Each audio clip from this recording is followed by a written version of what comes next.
Let's dive into a topic that greatly impacts every single one of us. How do we cultivate a healthy relationship with money? Whether you're anxious about money or want to understand your spending habits better or do better with sticking to budget, our money behaviors, our finance behaviors stems with whatever relationship we have with money. But I got you. Today, we're going to discuss practical strategies that can transform how we interact with money, thereby increasing our confidence and, most of all, our peace of mind when it comes to our finances. But promise me this though, the moment you learn something, the moment you get something, hit the thumbs up because I definitely need it. Your current you is a result of your past experiences. So, to cultivate a good relationship with money, you have to understand your money mindset. What do you believe about money? And how has that been going for you? Has it been helpful or have they been hindering to you? I know we most likely have never actually thought about, oh, what is my perception of money? What do I think about money? But these thoughts are the basis. They're the reason why we treat money like we do. Be you a spender, be you a saver, they are the basis for why we make the financial decisions we make. I'm going to be using myself as an example in this video to better explain so you can better understand. Throughout my life, I've had abundance of wealth and also lack of wealth. I've also been exposed to people who had wealth and where money is not an issue, and also to people who, my goodness, there was nothing and there was constant struggle with money. Having both created for me this mindset or this understanding that money is important, money is needed. However, money is limited. So try your best to get money, but when you do get money, hold on because it is limited and you can lose it like that. It gave me a scarcity mindset. Now, scarcity mindset can be great because you will save. You will be a wonderful saver with a scarcity mindset. But it is also limited because with a scarcity mindset, you could have money in the account, but still live like you have none or you are this close to losing everything. And so, even though it is helpful in that I can save my money, I would rather put money away than buy anything. It keeps me from living fully. And it can also keep you in that space where you're constantly anxious about money. So, what is your money mindset? What do you believe about money? Has it been helpful? Has it been hindering? How has it been hindering to you? What are the negative aspects of it? Once you've identified your money mindset and realized how it's hindered you or limited you, now it's time to shift that mindset. How do you do that? I got you. There are two main strategies to shift your mindset, and these are strategies that have helped me. One is to challenge those thoughts. It's all thoughts. Our past experiences have given us a certain belief about money, and that belief is a thought. And as a man thinketh, so he is, right? So challenge your thoughts about money, those negative beliefs you have about money. For me, okay, money is limited and hold on to it. There are people my age making money every single day. There are people my age living life, enjoying life, and being good with money at the same time. And so that scarcity mindset of, oh no, there's only one way to go about money, which is to hold on to it and be mindful with every dime you spend and account, make sure you're spending every dime right. There are people in my same situation wherever I am in life, be a mom of three, wife, or mom of three, or without kids, or whatever it is. Me understanding there are people my age who are enjoying life and they're also good with money, driving nice cars, and they're still good with money.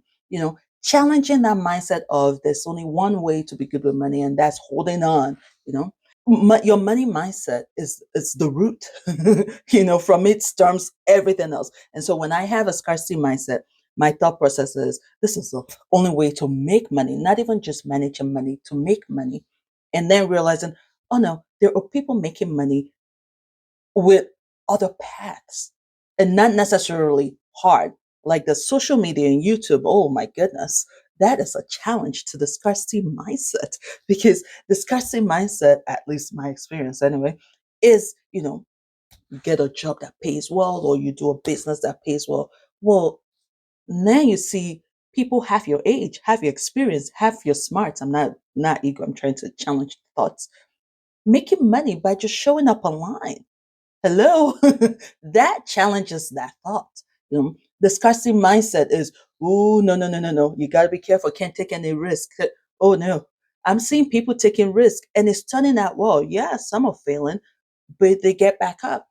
They fail, they get back up. A very wonderful name, Dave Ramsey. When it comes to personal finance, Dave Ramsey is definitely a name we all know of, right? But Dave Ramsey failed. Dave Ramsey took crazy risks, buying all this real estate, being debt heavy, failed on his behind, right? But now look at him, right? Challenging that thought that money is limited. You feel you can make more, you can rebuild. So take risk. And I'm using him as an example because we all know Dave Ramsey. For you, for me, there are personal examples too where you can go, well, that doesn't add up to my belief about money. So challenge that negative thought. What exactly is, I ask myself, 10 years from now, what would I be happy with? Would I be happy knowing I have 100,000 in the account with barely any life experiences, because I've just been focused on making sure I have savings? Or 10 years from now, would I be happier having half that amount in savings, but with a lot more life experiences? Having 50K in the savings account, but have lived richly. What would I be happier with? See, to a scarcity mindset, the fact that I have half 50% less in savings is a huge deal. But my thought process had to be challenged to think what I would value more 10 years from now is not the 50K less, but rather the life lived. And so I'm not foregoing saving, but I'm not putting the main priority on just hoarding, hoarding, hoarding. I'm understanding as much as money is limited, we can still keep growing. And so, as much as we're putting money away, we need to spend money to enrich our lives. Challenging your thoughts. The point of challenging your thoughts is to actually see money for what it is. And that is that money is a tool. I honestly thought about just making this the video because if you get this part, you will greatly change your relationship with money for the better. If there's anything else you should get, is to change how you see money, your perception of money, to see and understand that money is a tool, period. It's a tool to make life what you want it to be. It's a tool to achieve what you want to achieve. It's a tool to get where you want to go. It's a tool to take care of necessities so you can focus on other things. It's a tool you use to create what you want to create, regardless of your income. When you understand money is a tool, you then understand that it's up to you how you use that tool. Now it's up to you if you misuse the tool or use the tool well. You can use it effectively to build the life you want, or misuse it and deal with the consequences, however it shakes out. So your struggle of your spending and sticking with your budget and not spending right or not saving is simply because you haven't understood that this money is your tool to create whatever it is and to shape life however you want to. Yes, I know there's a lot more to life than money, but money is the basis. It's a tool of trade. It's how we acquire what we can. I know we can acquire happiness and peace and all, but it can go a long way in helping you acquire the happiness and the peace that comes with living in a good neighborhood or having a good job and all that, right? Understanding money is a tool was a big flip for me, right? Because with a scarcity mindset, money is security. Money, the main purpose of money is security, right? At least for me. Let me know if you have a scarcity mindset and it's something else for you. But for me, with a scarcity mindset, money is security. And when money is security, we have a hard time just letting it go. Well, how much do you need? Excuse me. I have 500,000. I can only give you $1 because I need all 500,000 in case anything happens. So for scarcity mindset, money is security. But understanding money is a tool, I realize the more you hold on to it, then the harder you have to work at making money because everything that comes in stays in, right? But to make money, you have to apply the tool. You have to take risk. You have to invest. I have to get out of the scarcity mindset to do that. And that happened when I understood, that saying, it takes money to make money for real. It's a tool. This money is how I get the life that I want. And so if I'm holding on to it as my security, I have a tough time having it buy me the conveniences that I actually do want in life, right? When you get money is a tool, then you don't feel bad about getting yourself the conveniences you need. I don't feel guilty using it to buy me comfort. I don't feel guilty using it to live. Some of us, our problem with money is not even that we're not good with money. It could be like me, where now because we're trying to do right by money, every time we buy anything, or we treat ourselves to anything, there's this guilt, or we even don't even want to spend. Or why would you spend that money going out? Why would you do all that traveling? Or why would you pay for cleaners? This is my tool to create the life that I want. It's not just for security, is to build the life that I want. Having a good relationship with money is having a balance. It's not just about what adds up to 1 + 1 = 2. It's having balance, the ability to save and yet spend without guilt freely. And when you understand it's a tool, you can easily let go and you can easily hold on because now you know what the purpose of the tool is. And that's where planning comes in. When you know money is a tool, then you know you need a plan. How exactly are you going to use this tool?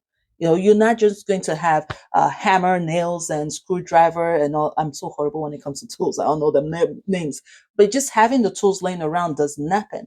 But now you have a plan to build a chair, build a house. Now you know how to use that tool and where you should be using the hammer and where you should be using the screwdriver and where you should be using the saw. I know I know nothing about tools, but you get the point. When you have a plan, then you know how to use the tool effectively. Without a plan, the tool can just sit there and you just know, yes, I have tools on the house. Well, good for you. And you have the ability to build, okay, good for you. And, you know, when you have a plan, then you know what you need. I have the saw in the house, I need planks. I need to go get me planks. That's the same thing with money. When you know this is what I use to build, what am I building? I want by the time my kids grow up, we've done some family trips. Okay. That means we'll be spending some money on trips. I'm okay with that. Scarcity mindset. Why are we going anywhere? I can create memories with them at home. All that matters is the thoughts. All that matters is that you're with us and we have quality time.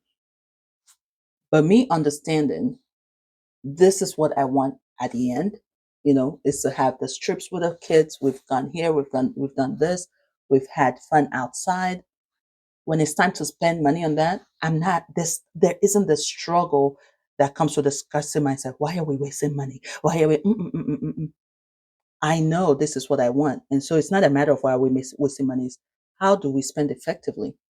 I know I want to build a house. It's not a matter of why are we picking up the tools and why are we making our tools get old.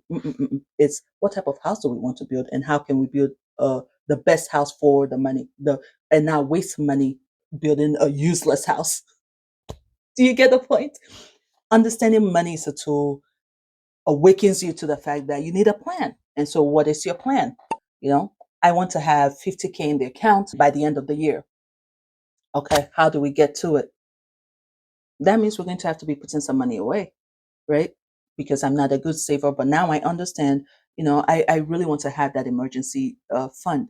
And so now it's easier for you every month to chuck away some money. But when you just think I need emergency fund because it's good emergency fund, every month you're going to be doing the struggle of, oh, I need to put away that 500, but oh, I really want to buy this, or I really want to go here, or I really, it's a struggle. But when you've understood the tool situation and you've understood this money is for me to build the life I want by the end of the year to, and the life I want is to have the emergency fund, it is so easy to put money away. Whatever your financial goal is, you have a better chance of hitting that goal when you have a good relationship with money.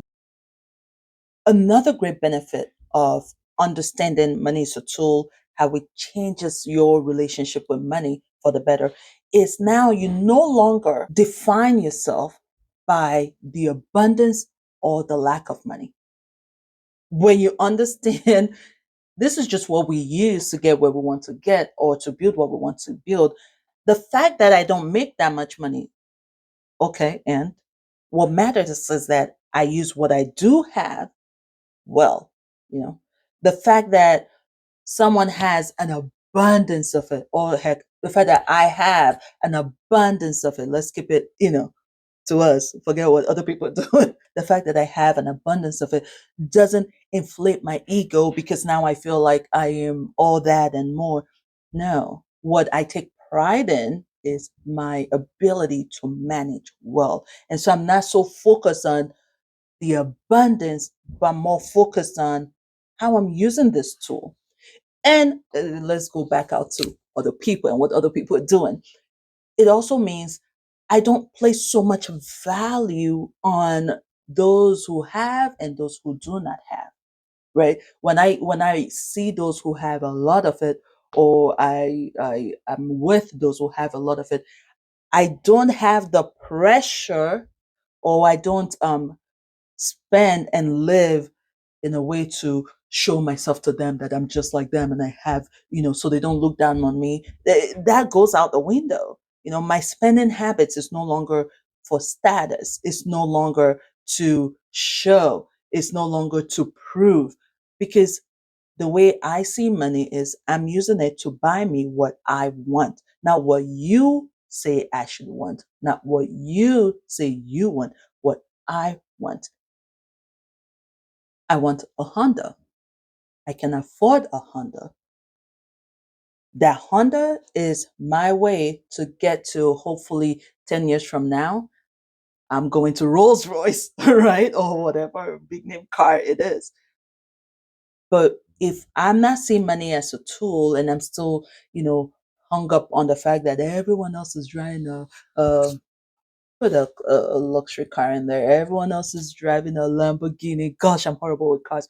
Everyone else is driving. And so I have to buy me the big name cars so I can show everyone that I have, or, I have to buy me this bag that I can't afford. I technically can't afford it, or this is not the best way to use the money, but this will show that, I too fake it till you make it.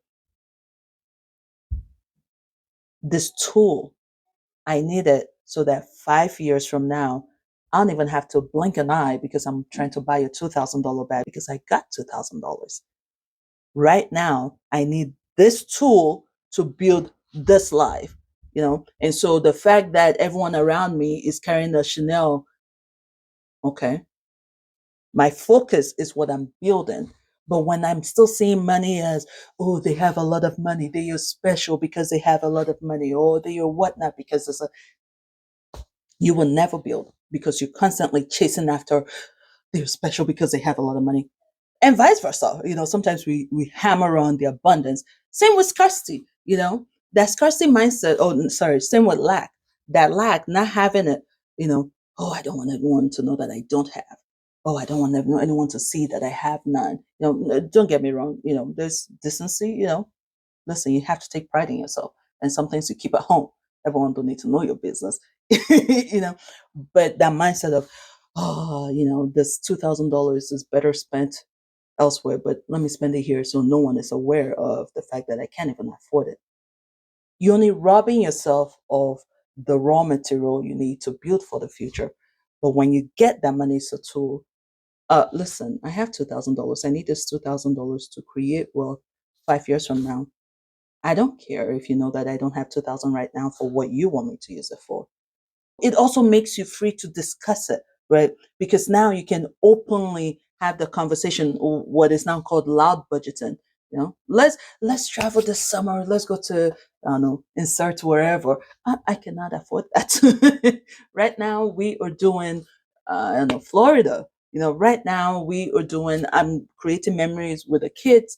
Finances as it is, but I know I do want to create memories with the kids. So we can't do Disney this summer, but we can do the beach, and we will make it a wonderful beach trip.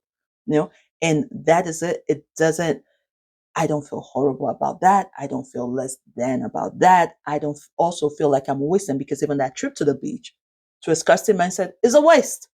Do you not have water in your shower? Do you not have sand in your backyard? It's a waste. You go to the beach. Yes, the beach is free, but now you got to pay for gas. Now you got to buy drinks. Now you got to buy, sunscreen and all of that. When you get that point, that money is a tool, now you can rid it of all the emotional attachments you have with it, right? If you have anxiety towards money, you understand now, all right, I need a plan for this tool. How can I get the plan? Expose myself to financial literacy, be it online, be it books, or get me a financial advisor so they can give me a plan and I can work with it. And now I don't have to have anxiety about money, because I know my money is doing what it should do. I have no guilt spending, because I know my money is doing what it should do. And this is my spending money. I have no issue saving, because I understand I need this money for this. As a man thinketh, so he is. It all starts once again with the mind. To have a good relationship with money, you have to really understand what you believe about money up here and how you see money. Tackle that by what we've just discussed, and come back and give me the testimony in the comment section about how it's changed your view and you're better at sticking to your financial goals, because now you actually understand what it's all about. If you've enjoyed this video, you owe me thumbs up, and I'll see you in the next video. Bye.